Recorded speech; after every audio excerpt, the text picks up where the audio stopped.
You say you want love, but be honest. Do you truly seek love, or do you crave the feeling of being chosen? There's a profound difference between loving someone and wanting to be loved. Many who claim to be searching for love are actually searching for validation. They look for someone outside themselves to affirm what they can't seem to sustain within their own self-worth. They want to be seen, admired, desired, not to deepen a bond, but to silence the inner voice of insecurity that constantly echoes inside. Erich Fromm, in The Art of Loving, captured this perfectly. He wrote that most people don't really seek to love. They want to be loved. Being loved feels easier, more comforting. Loving someone demands effort, discipline, and commitment. Being loved, by contrast, feels like a gift that solves everything. If someone loves me, then I matter. Then my existence feels justified. And this is where the illusion begins. You're not yearning for love. You're yearning to feel like you're enough. You want someone to look at you with their eyes, or their touch, and say, "You are worthy." Because deep down you don't believe that on your own. Your desire for love isn't about sharing. It's about filling. Filling a void inside you that others may not see, but you feel every single day. A void possibly rooted in childhood, maybe from rejection, abandonment, or simply never being taught that you are inherently worthy of love, without needing to prove anything to anyone. So you grew up with the belief that being chosen is what gives you value, that being desired is what makes you relevant. Every time someone chooses you, for a moment it feels like everything is fine, like the emptiness has vanished. But it always returns, doesn't it? Fromm called this immature love, the kind that arises from a need for fusion, a desperate urge to merge with another, because being alone with yourself feels unbearable. This isn't desire, it's dependency. It's not connection, it's emotional addiction. The worst part, our culture encourages this. It teaches us to seek someone who will complete us, save us, or give meaning to our lives. But that's not love.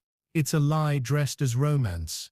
Real love doesn't begin when someone picks you. It begins when you no longer need to be chosen. If you're still here, it's because something in this resonates with you. You sense something isn't right with how you experience love. You recognize that part of you still waits to be validated by someone else. And maybe, just maybe, you're exhausted. Exhausted from chasing attention, from molding yourself to meet others' expectations, from clinging to every small gesture of affection, as if your worth depends on it. But hear this. This message isn't here to comfort you. It's here to wake you up, because until you recognize the root of your emptiness, you'll continue mistaking neediness for love and dependency for connection, and that will keep draining you from the inside out. Fromm said it best. Most people view love primarily as the challenge of being loved, not of loving. That sentence isn't just meant to be read, it should be reflected upon deeply.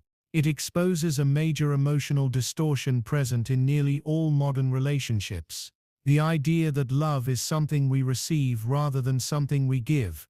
This reversal turns what should be a mutual journey of growth into a desperate quest for validation. Think about it. When most people consider love, what immediately comes to mind? Will someone choose me? Am I interesting enough? Am I worthy of love? These are valid questions, but they show a focus that's entirely outward. In this mindset, love becomes a prize, and we become products trying to be appealing enough to win it. Fromm identifies this confusion with precision. Being loved is the passive aspect of love. It means being the object of love. For many, being loved equates to being desired. And that's where the issue lies. We mistake desire for love. We confuse being noticed with being cared for. Desire has its beauty, but it's unstable. It can flare up instantly and vanish just as quickly.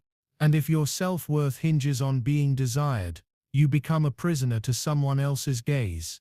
Your confidence turns into a fragile leaf in the wind. One rejection, one cold shoulder, one moment of silence, and you collapse inside. Fromm goes even deeper. He explains that our obsession with being loved is rooted in the way we emotionally develop from an early age. He writes that while many are eager for love, very few are capable of truly loving, because genuine love demands something most people avoid: emotional maturity. To love, in its purest form, requires stepping outside oneself. It's seeing another person with responsibility, with conscious intent, not as someone who completes you, but as someone with whom you wish to share your wholeness. But that's rare.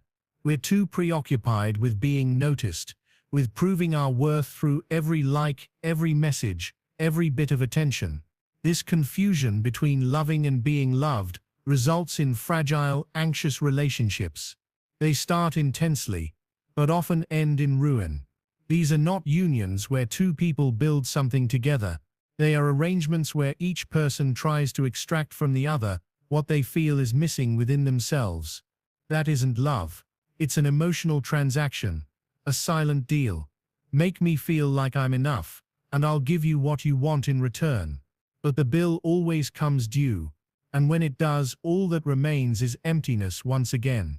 But what exactly are we trying to fill with this deep desire to be loved? What is the nature of that inner void that makes us so vulnerable to any display of affection that feels real? The answer lies in a central concept from Erich Fromm's work, what he called the neurotic need for fusion. This will be the focus of the next part: the addiction to feeling complete through someone else, and the cost we pay for that craving. There is a stark, even brutal difference between loving someone and needing them. Yet most people who claim they're searching for love are actually starving for something more primal: validation. Their longing isn't about genuine connection. It's about trying to feel worthy. It's not about sharing one's essence. It's about being selected, being chosen, as a way to fill the empty space inside them, a space they've never dared to face head-on. This is where Fromm's theory becomes crucial. He speaks of a phenomenon he calls the neurotic need for fusion. According to him, the deepest longing is not for sexual union, but for emotional fusion, a desperate attempt to eliminate the feeling of separation, to escape the prison of one's own isolated self. Think about that for a moment. When you chase love, you're not actually chasing love, you're chasing fusion. You're seeking a fleeting moment of relief from your own internal separation. What you truly want is to disappear into someone else, to be held so completely, physically, emotionally, symbolically, that for a brief moment you vanish. The voice in your head goes quiet. The self-doubt fades. The fear of not being enough, of being forgotten, of being alone, disappears. But that moment is temporary. No person can sustain that illusion forever. No relationship can endlessly carry the burden of proving your worth to you. No partner can heal a wound that belongs to you alone. And as long as you keep clinging to the fantasy that being chosen will somehow complete you, you will live in a cycle of highs and lows, between excitement and devastation, hope and disappointment, between thinking this time it will work and realizing once again that it hasn't. Fromm makes it clear: this kind of symbiotic fusion is not love. It's a regressive relationship based on dependency, not freedom. He explains that in symbiotic love, two people become one, but neither remains a full individual. It's a bond without integrity. And that's the trap. What many call deep love is often just dependency disguised as passion. What feels like intense chemistry might really be addiction. The addiction to feeling important in someone else's eyes. You come alive when someone chooses you, but when they pull away, you collapse. That kind of hunger to be chosen has roots that reach far back, not just into failed adult relationships, but deep into childhood. It begins with how we were seen, or overlooked, by those who were supposed to teach us how to love ourselves. That's why this so-called quest for love is often just the repetition of an old wound. We're unconsciously trying to get now what we were never given before, the experience of being unconditionally loved. And this cycle won't end until you recognize that your pain isn't really rooted in the present. It comes from the past. What hurts you today is the echo of something unresolved long ago. To move forward, we must go back to the source, to the emotional root of this need, to that wounded inner child who still lives inside you, asking for love in a silent, suffocated voice. This is exactly what we'll explore next. Have you ever noticed how certain relationship patterns break you down, even years later, as if you were still 5 years old? Why do you attach so quickly, so intensely, to anyone who gives you even a little attention? Why does it feel like your whole world falls apart when someone pulls away or stops replying? It's not you being dramatic. It's not you overreacting. It's the inner child inside you crying out for something it never received. Fromm doesn't use the term inner child explicitly in The Art of Loving, but everything he describes points directly to it. The way we love, how we relate emotionally, originates in childhood. It's shaped by how we were seen, loved, or neglected. He explains, the experience of separation provokes anxiety. It is by far the most intense source of anguish in man, and in childhood, that anguish is felt most severely. A child is born entirely dependent, needing to be fed, protected, touched, emotionally reassured. Above all, a child needs to feel safe. When that sense of safety is broken, when the love is conditional, inconsistent, absent, or manipulative, an invisible wound is formed. One that doesn't just fade with age. It hides. It hides behind masks of forced independence, behind impulsive relationships, behind a constant craving to be wanted, and a deep paralyzing fear of rejection. Fromm describes how many adults unconsciously seek relationships as a symbolic return to the womb, to a state of total security and unity. But this, he says, is not evolution, it's regression. He writes, in the childish form of love, I love because I am loved. In the mature form, I am loved because I love. This difference is everything. The childish form of love still lives within you whenever you look for someone to love you in order to feel whole. This impulse is not logical, it's deeply emotional. The wounded child inside you once learned that to be loved, you had to please, to be useful, to never be a burden. And now, as an adult, you keep trying to earn love, to fit in, to be enough for someone to stay. But the truth is, the problem was never that you were unworthy of love. The real problem is that you were taught that love had to be earned, and that belief shaped your entire understanding of affection. It shaped the way you love, the way you give yourself, the way you protect yourself. What you often call love is really that same child inside you repeating old survival strategies. If I'm perfect, they won't leave me. If I'm pleasing, they'll choose me. If they need me, then they'll love me. This cycle is cruel. No matter how much you do, how much you give, how much you sacrifice yourself, it will never be enough to quiet the pain of the child who still believes love must be deserved. As long as you ignore this wounded part of you, you'll keep attracting relationships that don't heal but instead deepen the wound, relationships that only reinforce what you already fear about yourself. But there is a way forward. Healing does not come from another person. It doesn't come from the next partner, the next promise, or the next brief moment of attention. True healing begins when you finally turn toward this child within you, not with judgment, but with compassion. When you stop expecting others to fix something that only you can nurture. That is where the path of emotional maturity begins, the path of authentic love. In the next part we will explore what this actually means. What is mature love, according to Erich Fromm? Why is it so rare? And how can we begin to cultivate it within ourselves, even after years of trying to find it externally?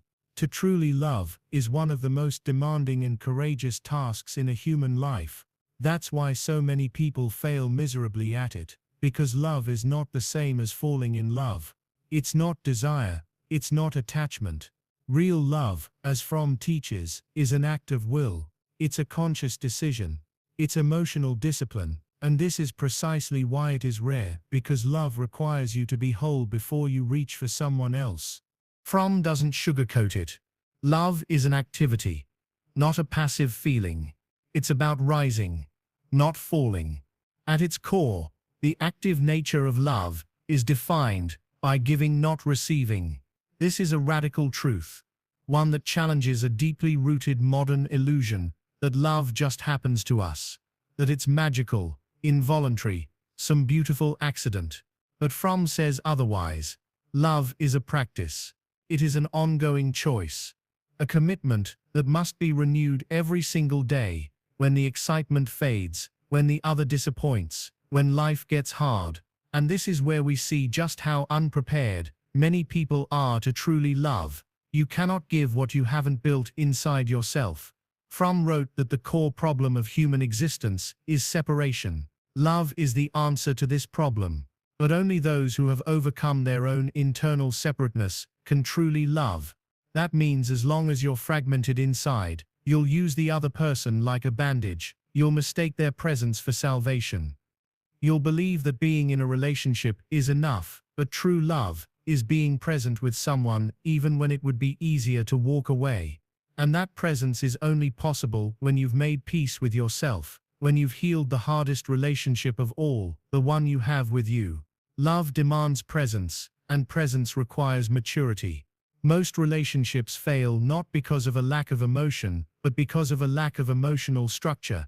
People confuse attention for love, attachment for connection, neediness for devotion. Fromm emphasizes that love is an art, and like any art, it requires knowledge, patience, practice, and above all, humility.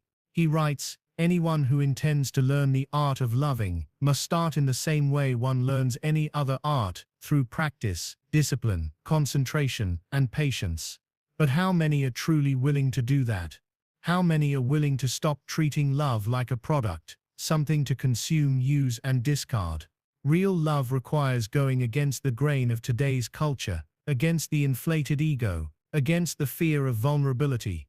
It means having the courage to open yourself completely, emotionally exposed, with no guarantee the other person will do the same, and still choosing to love. That is the point where love stops being a romantic illusion and becomes an internal revolution. Real transformation begins when you stop longing for someone to rescue you and start becoming someone with whom a life can be built.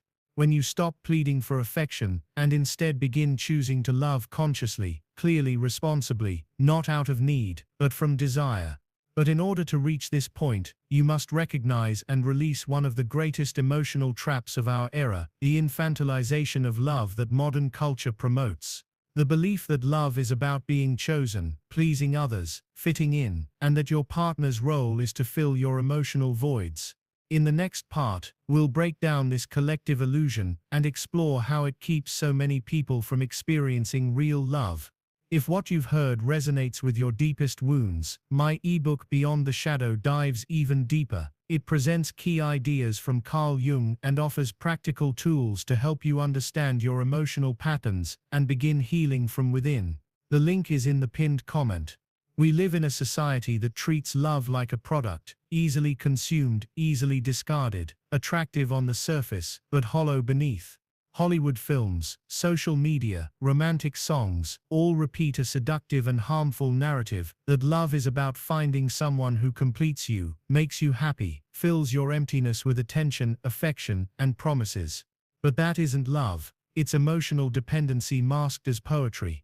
Erich Fromm recognized this long before social media. He wrote that in modern society, most people assume loving is simple and that the real challenge is just finding the right person to love or someone who loves them. This belief stems from the shallow idea that love is easy, that anyone can do it. And here's the danger: people don't want to learn how to love.